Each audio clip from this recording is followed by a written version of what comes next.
चलिए आज हम लोग शुरू करते हैं प्रोजेक्टाइल का नेक्स्ट टॉपिक। तो हमने पिछले केस में नॉर्मल हॉरिजॉन्टल प्रोजेक्टाइल के बारे में पढ़ा था, जिसमें एक प्रोजेक्टाइल को यहाँ से फेंका जाता है और वो थोड़ी दूर जाके लैंड कर जाता है। तो ये एक नॉर्मल हॉरिजॉन्टल सरफेस पे प्रोजेक्टाइल होता है, इसमें हम लोग कहीं भी ऊपर नीचे नहीं फेंकते हैं, ठीक है ना। चलो आज हम लोग बात कर रहे हैं projectile from top of a tower का। मतलब कि अगर एक टावर के टॉप से किसी प्रोजेक्टाइल को फेंका जाता है तो क्या होता है।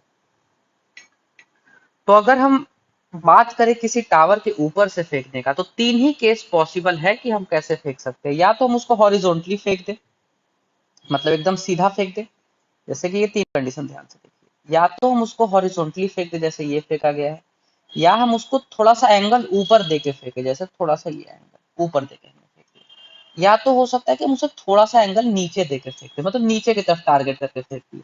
तो ये तीन केसेस ही पॉसिबल हो सकता है। इसके अलावा आप सोच के देख लीजिए, कोई भी और केस पॉसिबल नहीं है, जो कि हम यहाँ पे मतलब आपको दूसरा केस सोच के आप देख लीजिए, कोई और केस पॉसिबल नहीं है। चलिए, तो अब देखते हैं यहाँ पे हमें फाइंड क्या करना है। हमें टाइम ऑफ फ्लाइट फाइंड करना है, मैक्सिमम हाइट फाइंड करना है, फाइनल वेलोसिटी फाइंड करना है और रेंज फाइंड करना है। मतलब हर केस में हमें टाइम ऑफ फ्लाइट भी फाइंड करना होगा, मैक्सिमम हाइट फाइंड करना होगा। किसी किसी केस में मैक्सिमम हाइट नहीं फाइंड करना होगा, जैसे कि ये वाले केस और ये वाले केस में, क्योंकि यहाँ पे मैक्सिमम हाइट यही है जहां से उसे फेंका गया, भाई उसका मैक्सिमम हाइट है, क्योंकि उसके बाद उसका हाइट धीरे धीरे कमते जा रहा है, उसका हाइट बढ़ नहीं रहा है। फाइनल वेलोसिटी हर केस में फाइंड करना पड़ेगा, रेंज हर केस में फाइंड करना पड़ेगा, ठीक है। तो थोड़ा सा मैक्सिमम हाइट ही है जो कि सारा केसेस में नहीं फाइंड करना होगा। तो पहला केस है हमारे पास हॉरिजॉन्टल प्रोजेक्टाइल, हाँ, फिर हॉरिजॉन्टल प्रोजेक्शन, मतलब हमने इसे हॉरिजॉन्टली फेंक दिया। तो अगर यहाँ पे हम देखें कि गिवन क्या क्या है, तो हमारे पास एक्स डायरेक्शन का वेलोसिटी दिया हुआ है जो कि यू है, वाई डायरेक्शन का वेलोसिटी दिया हुआ है जो कि जीरो है, इस डायरेक्शन में कोई वेलोसिटी नहीं है। Acceleration in x direction zero है, acceleration in y direction minus g है, और हाइट जो है वो एच है। अब इसको मैं माइनस जी ने लिख के जी ही लिख देता हूँ, क्योंकि मैं फिलहाल इस डायरेक्शन को पॉजिटिव मान रहा हूँ। क्यों मान रहा हूँ? क्योंकि सारा क्वांटिटीज नीचे की तरफ है, तो थोड़ा सा हमको हेल्प मिलेगा लास्ट में, ठीक है ना। मेरा दिमाग कम खराब होगा सॉल्व करने में। अब आगे बढ़ते हैं। तो टाइम ऑफ फ्लाइट अगर मैं निकालूं, तो टाइम ऑफ फ्लाइट के लिए क्या करें, हम वाई डायरेक्शन में काम करेंगे, है ना, क्योंकि एक्स डायरेक्शन में तो कुछ हमें पता नहीं, एक्सेलरेशन को वैसे कुछ है नहीं, कैसे निकालेंगे। तो नीचे गिर रहा है ये, तो एक टाइम पे होगा जब ये जमीन पे पहुंच जाएगा, यहाँ पे जमीन पे पहुंच जाएगा। तो वाई डायरेक्शन में ही काम करते हैं, क्योंकि वाई डायरेक्शन में नीचे आ रहा है। तो अगर मैं वाई डायरेक्शन का बात करूं, तो मैं ये इक्वेशन यूज कर रहा हूँ, s is equal to u t plus half a t square. तो अगर मैं एस का बात करूं, तो यहाँ पे इनिशियल वेलोसिटी तो जीरो है ना वाई डायरेक्शन में, तो ये वाला टर्म ऐसे ही जीरो हो गया। तो हमारे पास क्या इक्वेशन बचेगा, s y is equal to half into a y into t square. अब यहाँ से जब हम सब्सटीट्यूट करेंगे वैल्यू, एस वाई का वैल्यू एच होता है, ए वाई का वैल्यू जी है, और टी का वैल्यू टाइम ऑफ फ्लाइट है। अब यहाँ से टाइम ऑफ फ्लाइट का क्या वैल्यू आ गया, अंडर रूट ऑफ 2h/g। तो ये बेसिकली क्या है, हमारा टाइम ऑफ फ्लाइट है कि उसको ऊपर से नीचे गिरने में कितना टाइम लग रहा है। अब इसके बाद क्या है, हमें रेंज निकालना है। तो रेंज निकालने का तो शुरुआत से एक ही तरीका रहा है, प्रोजेक्टाइल में भी वही किया है हमने। यू कॉस थीटा जो हमारा एक्स डायरेक्शन वाला वेलोसिटी है, उसको सिर्फ और सिर्फ टाइम ऑफ फ्लाइट से मल्टीप्लाई कर देंगे, हमारा रेंज आ जाएगा। तो अगर रेंज निकालना है तो हम ये इक्वेशन यूज करेंगे ना। ज्यादा फंडामेंटल अगर समझना है तो ये समझिए कि ये इक्वेशन यूज करेंगे। लेकिन हमारा जो एक्स डायरेक्शन का एक्सीलरेशन है वो तो जीरो है, तो ये वाला पूरा टर्म जीरो हो गया। सिर्फ क्या बचेगा, s x is equal to u t. तो एस एक्स को हमने रिप्लेस कर दिया रेंज से, क्योंकि एक्स डायरेक्शन का डिस्प्लेसमेंट क्या हुआ, रेंज ही हो गया ना। और यू एक्स इंटू टी, तो जब हम इसका वैल्यू रखेंगे तो हमारे पास फाइनली ये आ गया वैल्यू रेंज का, u into under root of 2h/g। ये 2h/g क्या है, ये हमारा टाइम ऑफ फ्लाइट है, जो हम पहले अभी जस्ट हमने निकाला, ये देखिए। तो ये हमने बस 2h/g अंडर रूट जो है, ये हमारा टाइम ऑफ फ्लाइट है। चलिए, अब बात करते हैं फाइनल वेलोसिटी का। तो अगर फाइनल वेलोसिटी का बात करेंगे तो सिंपल है, सी पॉइंट पे मान लीजिए हम बिलो, ये लोएस्ट वाले पॉइंट पे, इसको मैं बी पॉइंट मानता हूँ, जहां पर वो गिरा है आकर के, यहाँ से आकर के यहाँ पे गिरा है। तो यहाँ पे इसका दो कंपोनेंट होगा वेलोसिटी का, एक होगा एक्स कंपोनेंट और एक होगा वाई कंपोनेंट। अब समझना यहाँ पे ये है कि एक्स कंपोनेंट तो चेंज होगा नहीं, क्योंकि कोई एक्सेलरेशन नहीं था एक्स डायरेक्शन में। तो जो शुरुआत में था यू, वही फाइनल भी यहाँ रह जाएगा। लेकिन वाई डायरेक्शन में तो एक्सेलरेशन था ना, तो वाई डायरेक्शन में तो वेलोसिटी चेंज होगा। तो यहाँ पे मान लेते हैं कि वाई डायरेक्शन का जो फाइनल वेलोसिटी है वो वी एफ वाई। तो अगर हम यहाँ से इक्वेशन यूज करते हैं फाइनल वेलोसिटी का वाई डायरेक्शन में, तो हमारे पास फाइनल वेलोसिटी क्या आता है, अंडर रूट ऑफ 2gh। ये हमारा वाई डायरेक्शन का वेलोसिटी आ गया, समझ रहे हैं ना। तो अगर मैं बात करूं ये कितना आया इसका वैल्यू आ गया अंडर रूट ऑफ 2gh।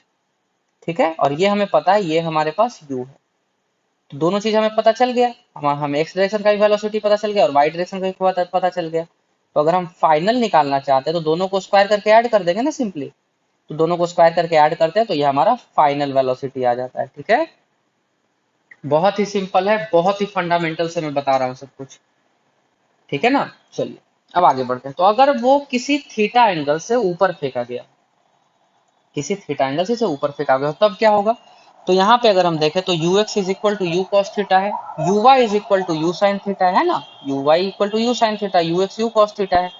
और एस वाई क्या है? मैं इस डायरेक्शन को पॉजिटिव मान रहा हूँ यहाँ पे। ठीक है ना, ध्यान दीजिए, मैं इस डायरेक्शन को पॉजिटिव मान रहा हूँ। तो यहाँ पे डिस्प्लेसमेंट इन वाई डायरेक्शन कितना है? माइनस एच, नीचे की तरफ है ना। एक्सिलरेशन इन वाई डायरेक्शन क्या है? माइनस जी।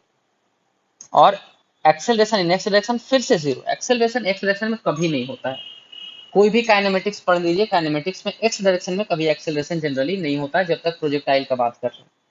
अब टाइम ऑफ फ्लाइट यहाँ से निकालें अगर, तो टाइम ऑफ फ्लाइट काफी इंपॉर्टेंट है, इसको ध्यान से समझिएगा सब लोग। अगर मैं इस पूरे मोशन को, ये जो ए से बी और सी से पूरा मोशन हुआ, इसको मैं दो पार्ट में डिवाइड कर दूं। एक पार्ट हो गया हमारा ए बी और दूसरा पार्ट हो गया हमारा बी सी। मान लेते हैं कि A1 में जो टाइम लगा वो T1 है, AB में जो टाइम लगा वो T1 है और BC में जो टाइम लगा वो T2 है। तो टोटल टाइम ऑफ फ्लाइट क्या हो जाएगा? T1 plus T2।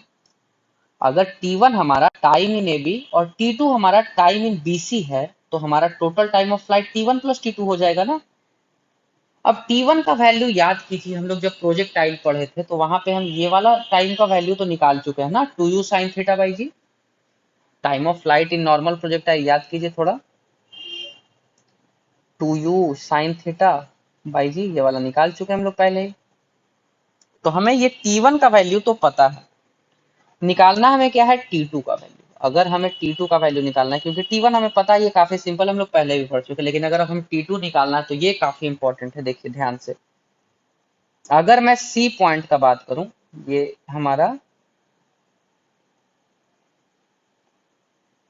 ठीक है,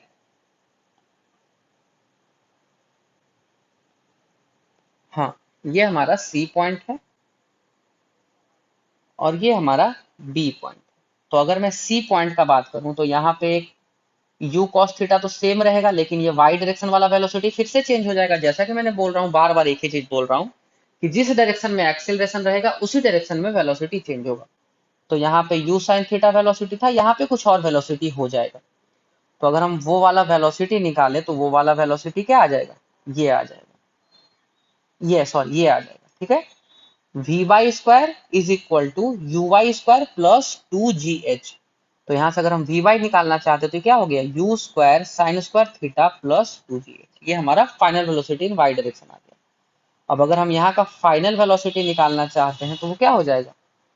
या फिर क्यों अभी निकाले? अभी नहीं, वो जब हम फाइनल वेलोसिटी निकालेंगे तब निकालेंगे, अभी फिलहाल हमें टाइम निकालना है T2। तो अगर मैं बात करूं कि यहाँ से इसको नीचे गिरने में टाइम T2 लगा ना, तो ये वाला इक्वेशन यूज कर सकते हैं आप, v y is equal to u y plus a y into t. तो यहाँ से T2 का वैल्यू क्या आ गया? ये हमारा T2 का वैल्यू आ गया। काफी लंबा चौड़ा दिख रहा होगा यहाँ पे, है ना। हमने क्या किया? V y minus u y का वैल्यू क्या था? u sine theta. तो v y minus u sine theta divided by g is equal to T2। अब इक्वेशन 1, ये हमारा इक्वेशन 1 है और ये हमारा इक्वेशन 2 है। अगर इन दोनों को हम ऐड कर दें तो हमारा टोटल टाइम ऑफ फ्लाइट आ जाएगा। तो अगर इन दोनों को हम ऐड करते हैं तो 2u sine theta by g plus T2। अब जब इसको आप सिंप्लीफाई कीजिएगा तो ये 2u sine theta minus u sine theta क्या बचेगा? u साइन थीटा बचेगा। 2u साइन थीटा को माइनस कर देंगे u साइन थीटा तो ये क्या बचेगा? u sine theta. तो टोटल टाइम ऑफ फ्लाइट क्या हो गया? u sine theta plus under root of u square sine square theta plus 2gh divided by g। तो ये हमारा टोटल टाइम ऑफ फ्लाइट आ गया। कैसे आया? तो हमने T1 और T2 दोनों को ऐड कर दिया।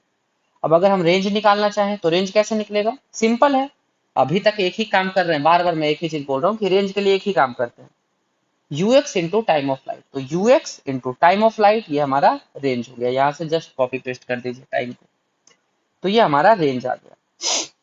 अब यहाँ पे एक और चीज हमें निकालना है, मैक्सिमम हाइट। तो अगर हम मैक्सिमम हाइट का यहाँ पे बात करें तो हमें पता है कि ये हमारा मैक्सिमम हाइट है। अब मैक्सिमम हाइट का वैल्यू क्या होगा, ये वाला हाइट प्लस ये वाला हाइट। अब ये वाला हाइट तो दिया हुआ है क्वेश्चन में, क्वेश्चन में क्या मतलब यहाँ पे दिया हुआ है कि ये एच समथिंग कुछ हाइट होगा। ये वाला हाइट तो हम लोग निकाल सकते हैं ना प्रोजेक्टाइल वाला फॉर्मूला से, you square sine square theta by 2g करके, ये फॉर्मूला से ये तो निकाल ही सकते हैं। तो हमें पता है दैट ये वाला जो h है इसका वैल्यू ये होता है, और एच मैक्स का वैल्यू क्या होगा, small H plus capital H.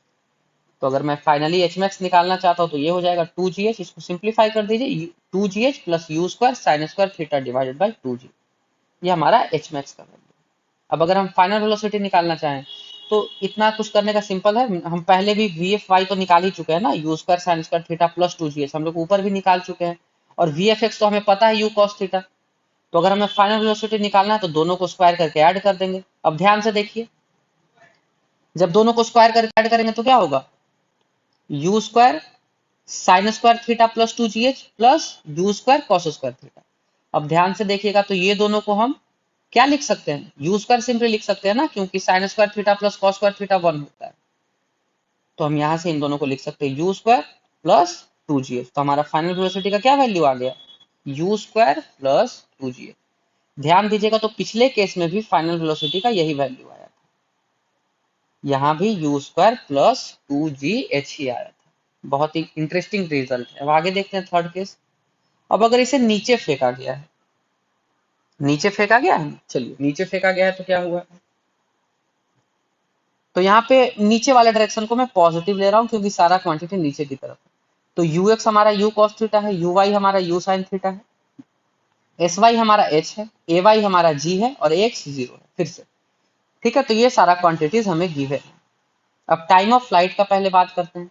तो टाइम ऑफ फ्लाइट के लिए हम क्या करें, यहाँ का फाइनल वेलोसिटी निकालना पड़ेगा वाई डायरेक्शन में, और इनिशियल वेलोसिटी हमें पता है यू साइन थीटा, तो वही हमने यहाँ पे भी किया है। हमने क्या किया, वाई डायरेक्शन का फाइनल वेलोसिटी निकाला है जो कि u square sine square theta plus 2gh का अंडर रूट है। ये हमारा वाई डायरेक्शन का फाइनल वेलोसिटी आया। अब अगर हम u v is equal to u plus a t वाला इक्वेशन यूज करें तो ये हमारा टाइम ऑफ फ्लाइट आ गया फिर से, you square sine square theta plus 2gh minus u sine theta divided by g। तो ये हमारा टाइम ऑफ फ्लाइट आ गया। अब क्या करना है, हमें रेंज निकालना है। तो सिंपली रेंज के लिए फिर से वही time of flight into you x, ये हो गया हमारा रेंज। अब ये टाइम टी मत लिख दीजिएगा एक क्वेश्चन में, टी का वैल्यू ये है, इसको यहाँ से मैंने सब्सटीट्यूट किया है, तो ये टी का वैल्यू हो गया। अब थर्ड क्या है, फाइनल वेलोसिटी फाइंड करना है। तो फाइनल वेलोसिटी के लिए तो हम लोग आधा काम तो ऊपर ही कर चुके हैं, v x square plus v y square. तो ये हमारा फाइनली फिर से वैल्यू जो आया है वो यही आया है, यू स्क्वायर प्लस 2gh। सो तीनों केसेस में फाइनल वेलोसिटी सेम आया, ये ध्यान दीजिएगा बस एक चीज। क्यों ऐसा हो रहा है, क्योंकि जो वेलोसिटी होता है, फाइनल वेलोसिटी जो है वो सिर्फ और सिर्फ एच पे डिपेंड करता है। अगर हम एच बढ़ाएंगे तो फाइनल वेलोसिटी बढ़ जाएगा, अगर हम एच घटाएंगे तो फाइनल वेलोसिटी घट जाएगा। उससे उसको ये मतलब नहीं है कि आप किस तरह से फेंक रहे हैं, आप बस फेंक रहे हैं छत पे चढ़ के, अगर उसका हाइट उस मतलब गिवन है कि इतना है तो पक्का है आप किसी तरीके से फेंकिए, फाइनल वेलोसिटी सेम आएगा। ठीक है ना। तो ये बहुत ही बेसिक सा तीन टाइप्स है, ये जनरली एग्जाम्स में यही सब पूछता है, जनरली हॉरिजॉन्टल प्रोजेक्टाइल से कभी पूछता नहीं है। ये वाला पूछता है, या तो फिर इंक्लाइन प्लेन पे प्रोजेक्टाइल पूछता है, वो हम लोग नेक्स्ट लेक्चर में कवर करेंगे कि इंक्लाइन प्लेन पे अगर प्रोजेक्टाइल करते हैं तो क्या होता है। तो ये सब हमारा कुछ तीन टाइप्स था, जो कि मतलब प्रोजेक्टाइल फ्रॉम टावर का तीन टाइप्स है। इसको अच्छे से समझ, आई होप कि आप लोगों को समझ में आ गया होगा। चलिए ठीक है, फिर अब अगले क्लास में मिलते हैं। अगले क्लास में फिर हम लोग मोशन ऑन इंक्लाइन प्लेन करेंगे, sorry projectile on incline plane करेंगे। उसके बाद फिर हमारा लगभग प्रोजेक्टाइल वाला पार्ट खत्म हो जाएगा, उसके बाद फिर हम लोग सर्कुलर मोशन में जा सकते हैं। ठीक है, चलिए।